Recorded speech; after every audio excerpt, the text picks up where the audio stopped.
I really think that Stephen Miller and Donald Trump have made a crucial miscalculation. I don't mean what's happening in this panic in the run up to the midterms, in the frantic desire to suppress the release of the Epstein files, the way that they're throwing too many authoritarian things at the wall, too many brutal, illegal things at the wall, and hoping that they all stick. And essentially what they're doing is they're cranking the temperature up on the pot of boiling frogs, and we're all noticing what's happening.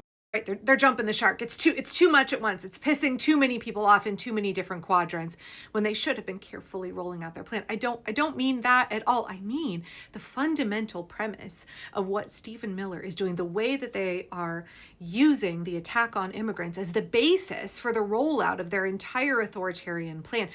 The attack on immigrants, that is the conduit through which they are seeking to dismantle American democracy. That's their step-by-step plan to take away more and more rights. It all hinges on ICE's ethnic cleansing of immigrants in this country. And I think that that is a fundamentally flawed premise. It is going to fail. I know I talk an awful lot about the backlash effect and how an authoritarian takes an action, and what they're hoping is to get you to comply. They're hoping to scare you into submission, to get you to be more afraid of their brutality than you are of anything else, so you willingly give up your rights. That's their goal, right? Their goal: terrible, awful, cruel, illegal action. The people submit, right? The backlash effect is where instead of submitting, what we do is we get activated, we get energized, we get mobilized, we become determined to resist. And so throughout the last year, we've seen the regime try a number of things to test the waters and to see where people decide to just like cower, roll over.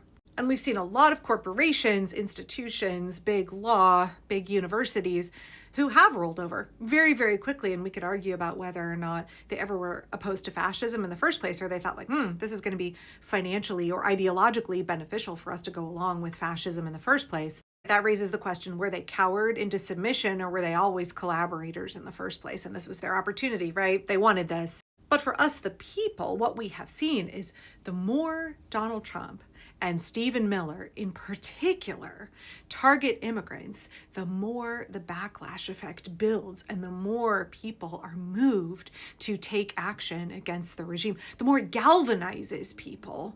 And the more it prompts all of us to take bigger risks, not just to defend our own rights, but to defend our immigrant neighbors. And that is why I think Stephen Miller's entire premise is flawed. Stephen Miller is a fucking sociopath. I'm sorry. I know that I'm armchair diagnosing him, but like, come on, y'all.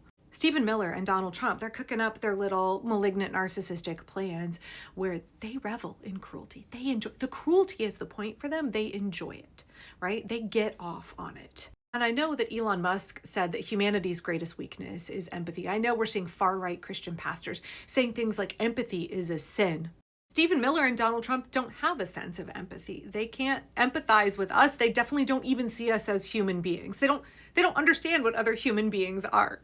Not the way that you or I do. And I firmly believe that our empathy is one of our greatest strengths, and their lack of empathy is one of their greatest weaknesses. They have crafted their plan based on the way that they perceive the world, based on the way that they perceive other people, based on the way that they enjoy cruelty. They assume, I guess, because they can't conceptualize of what like normal, decent human beings are like, they assume that if they enjoy this plan, they're going to convince the American people in the hundreds of millions to embrace a plan that appeals to their sociopathic desires, not understanding that we are good, decent people. They won't take risks to defend others, but we will. So I saw this post on Blue Sky yesterday, and I was like, this is exactly what I've been thinking. This right here, 100%, I agree with everything in both of these comments.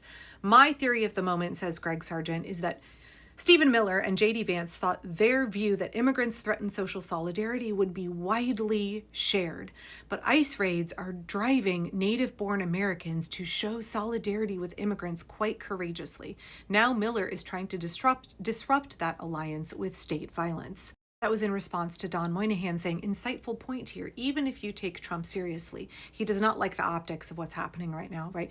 They rested on an assumption that communities would welcome ICE as heroes rather than showing the type of solidarity that Trump inherently cannot understand. Stephen Miller and J.D. Vance are white supremacist Nazis. They see the world through the lens of that ideology, and they can't really conceptualize that other people don't think like that. Donald Trump is all about brutality, force, coercion. He sees that as a good thing. And so I guess he assumes that we would see that as well. We would think ICE are heroes protecting us from like these vile, violent immigrant thugs. He thought that we were stupid enough to buy that line, even though, 74% of folks in ICE custody have no criminal record whatsoever. And it's under 5% have any charges or criminal conviction for violent crimes. 95% of folks snatched by ICE are not violent criminals. Right, so I think the fundamental flaw in their plan is they thought that we, meaning white people, were going to welcome ICE as heroes, protecting us from these vile, violent, thuggish, terroristic immigrants. Stephen Miller doesn't see non-white immigrants as fully human, so he thought that we would think likewise. They didn't realize that we are friends with our immigrant neighbors. These are members of our community. These are folks we go to church with and we work with and we live alongside, we volunteer with. We enjoy their company because they're our friends, our neighbors, our family members. They didn't think we were going to rise to their defense. And I think in particular in Minnesota, they didn't know. They didn't know that there was going to be this massive resistance from white people, regular, ordinary, everyday, run-of-the-mill white folks. We're going to be willing to risk it all for their immigrant neighbors. Stephen Miller, Donald Trump, J.D. Vance, Kristi Noem, they have no decency, so they cannot recognize that we are decent people. They would never risk anything for someone else. They would never engage in a selfless act. And so they cannot comprehend that millions of Americans are perfectly willing to do that for their friends and neighbors and for total strangers. The success of their authoritarian creep requires that we let them creep, that we let them get past the first stage, that we let them strip away rights from immigrants and then advance to people who are a little bit less vulnerable and a little bit less vulnerable until they get to like white middle class men. And then they've functionally taken away the rights from everybody and dismantled the Constitution. In order to creep, they have to successfully move from stage to stage to stage. And yeah, they're trying to jump the line and go to those next successive stages when we are still holding them back here on the first one. That's why Timothy Snyder talks about how one of the most important components of resistance is that you do not abandon the most vulnerable. Those that are targeted by the regime must be defended by us. That's how you stop the creep. That's also how you be a decent fucking human being. And Minnesotans, Portlanders, folks in LA, DC, Chicago, we are decent people. They did not anticipate a massive growing resistance. They did not anticipate the level of backlash because they cannot for the life of them understand the way that we think and operate. Right? The propaganda from government social media accounts and from Kristi Noem herself has tried to frame ICE as heroes. They've tried to frame ICE as these like patriots who are defending the whiteness of this country. But just like the more things Donald Trump does, the more he pisses off the American people, the more we see ICE in action, the more we watch them brutalize people, the more we watch them traumatize children, the more we watch them gun down Americans in the streets, the more it's just being like absolutely broadcast to everybody in the United States that these guys are not heroes. Like maybe you were really checked out before. Now you know. Now you know what ICE actually is. And it is causing decent people to say, this is enough. I can't sit by and let this go on.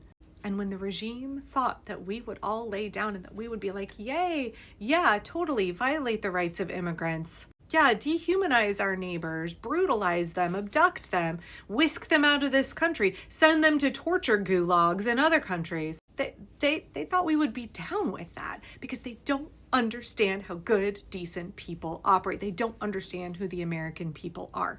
Most people are not MAGA. Most people are not white supremacists. Most people are not craven sociopaths. Most people would never go work for ICE. And more than that, millions of Americans are willing to take big risks to stop what ICE is doing to other people, to immigrants. We are willing to defend our neighbors. Their premise is flawed because they have underestimated us in every way.